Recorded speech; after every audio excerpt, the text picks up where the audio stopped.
Hi, welcome back to Kick My Asana. My name's Melanie Dawn, and today it's gonna be a little bit weird, but this actually happens inside of a class. So we're beginning our practice in downward facing dog.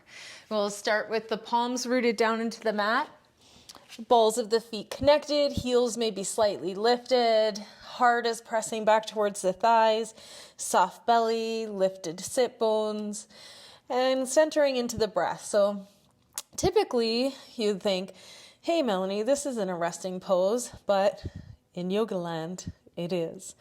So we'll maybe take some gentle movements into your downward facing dog and spend 5-6 breaths here.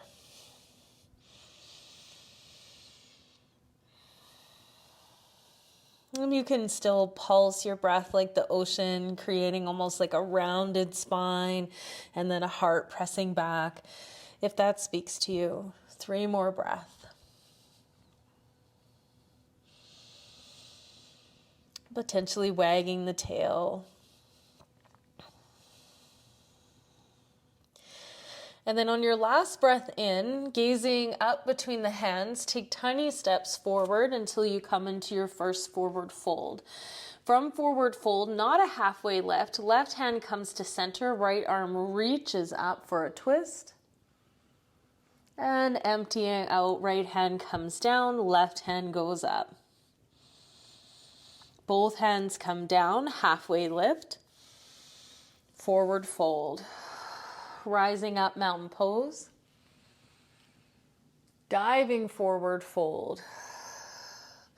Fingertips touch down, move the weight into the ball of the foot, lift the heels. Pulse the heels for 5, 4, 3, 2, 1. Hold. Heels are lifted. Take a deeper bend through the knees. Plant the palms down. Touch the knees to the back of the arms. Shift the weight forward into the crown, but don't go all the way. Just playing. Plant the heels. Halfway lift. Forward fold. Rising up, mountain pose. Diving forward fold. Soft bent knees. Palms plant down, heels lift, knees tap the back of the forearms, upper arms, tap for 3, for 2, for 1, and hold, breathing into the belly. Last breath. Empty, heels come down, halfway lift, forward fold. Palms plant down, stepping back, high plank. From high plank, option to do hip dips, strengthening the core. Don't dump into the shoulders, just dipping into the hip. Come back through plank, downward facing dog. From downward facing dog, big toes to center, right leg kicks up. As you exhale, right knee to right elbow, hold. Kick back, breath in. Empty, knee to heart, hold. Kick back. Knee to left elbow, hold. Option to stay here or drop your back heel, kick your right leg straight, fallen star. Or toppled triangle. Left hand comes down, back leg kicks up, 3-legged dog. Emptying out, right foot steps forward, landing at the top of the mat. Back knee comes down, low lunge, arms rise. Right hand finds right hip, left hand up and over for a side bend. Both hands come up. As you exhale, both hands come down, tuck the back toes, lift the back leg. Send your right foot back, find plank, downward facing dog. Big toes to center, left heel up, 3-legged dog. Exhale, left knee, left elbow, hold. In, breath, kick back. Empty, knee to heart, hold. Kick back. On your exhale, knee to right elbow, hold, or straighten left leg, drop back heel, come up, toppled triangle, fallen star. Both hands come down, heel kicks up, and stepping the foot forward, low lunge. Back knee comes down. So a little quicker, we're getting further along in the challenge. If it's too fast for you, you can stop today and move on out to another challenge that we had earlier. Let me tell you, doing this in my body and being able to cue it to a room that's breathing is much easier when you have breath. Left hand finds left hip, right arm up and over for a side bend. Both hands come up. Exhale, hands come down. Tuck the back toes, lift the back knee. On your exhale, step forward into your fold. Widen the feet to the outside edges of the mat, heels in, toes out. Sink the hips back till you find yogi squat. I'm gonna sneak back a little bit here. Option to stay in yogi squat, or the whole point of today, let's fly. Practicing with crow pose. We already played a little bit with what it felt like to balance on the ball of the foot and shift weight into the palms, moving weight into the crown of the head. Now to see if we can do that from here. Palms will plant down if you are moving into crow. Knees, it is nice if you have blocks and you're not used to doing crow to step onto blocks, have them underneath the feet or even maybe a pillow or something. But grip the upper portion of the arm with the knees. And then as you shift the weight forward into the crown of the head, squeezing into the core, maybe picking the toes up from the mat. Whew. And then planting the feet, yogi squat.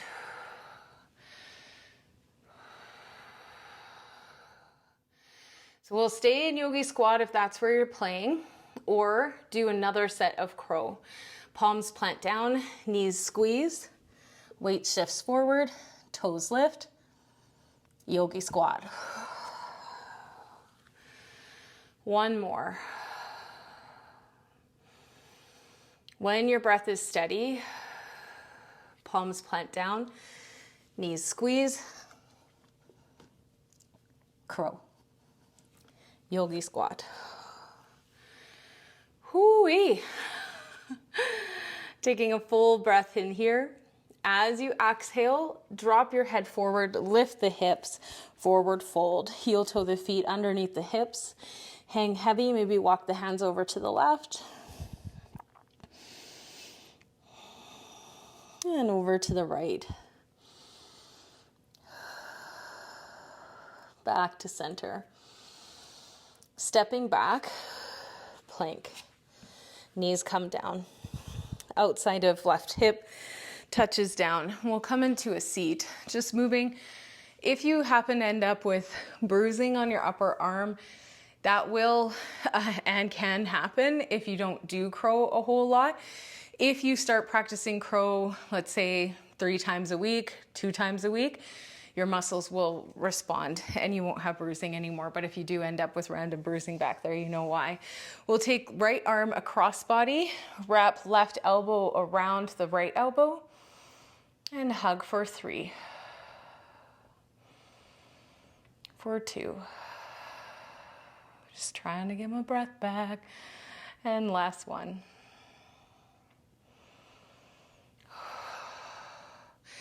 And we'll do some big circles, big arm circles, going towards the back. Switching directions, coming forward. It's in these ones where I get my Elvis slip. And especially if I have like weights attached, my lip all of a sudden starts to lift. Warm shoulders, take them out, take the arms out shoulder height and just do tiny little circles. Be lots of heat happening in the shoulders, lots and lots. It's all sensation going backwards. Left arm crosses, right elbow catches. And we come in for that nice stretch through the shoulder, upper arm, side of the neck if you'd like.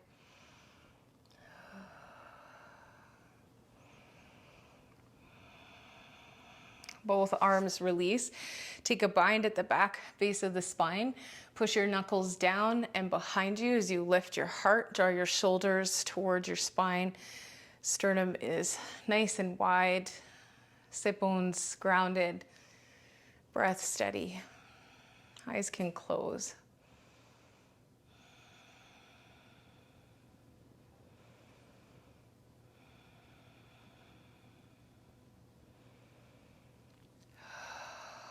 arms will release.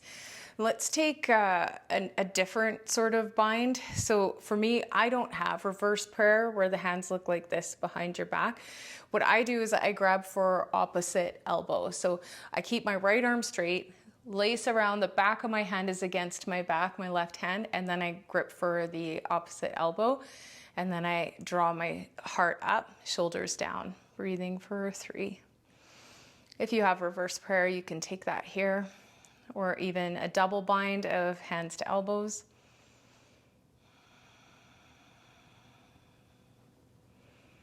If you have just one hand gripping, you'll switch sides where the right hand grips for left. So one side may be easier for you, and I know this about myself, so this is why I start where it is. This is the troublesome shoulder. Well, I shouldn't say troublesome, it's more restricted. It's got a lot more rigidity in the mobility. So immediately my body goes into, oh, I have to grip, I have to hang on. I'm finding my grounding, I'm finding my breath. I'm letting go of everything that's happened in the practice so far, even if it was that we were flying, that we were challenging the core. Last breath here. Both hands come forward. Palms press forward, fingertips come up, and flashing the hands for 5, 4, 3, 2, 1. And then we'll spin the wrists. 3, 2, 1. Opposite direction, spinning. 3, 2, 1. And you can have palms facing floor, flashing for 5, 4, 3, 2, 1. Release. And then we'll come onto our back body, making the way into a comfortable twist. Arms just gently fall at shoulder height. We'll rock back and forth, feeling the sacrum bone, the low spine. Maybe the glutes have a little bit of tension from days gone by. And then eventually just letting the legs fall over to your side. Soft belly, heavy top leg.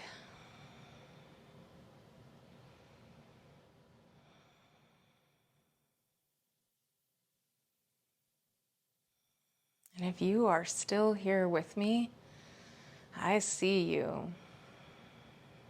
What did those crows feel like in your body? I can tell you that I haven't done crow for a long time, and I was a little scared of dental work there.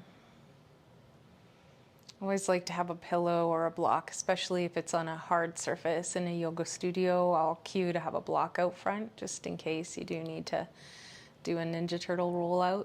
Knees come back through center and softly drop over to the other side. Make any minor adjustments you need. These are always personal.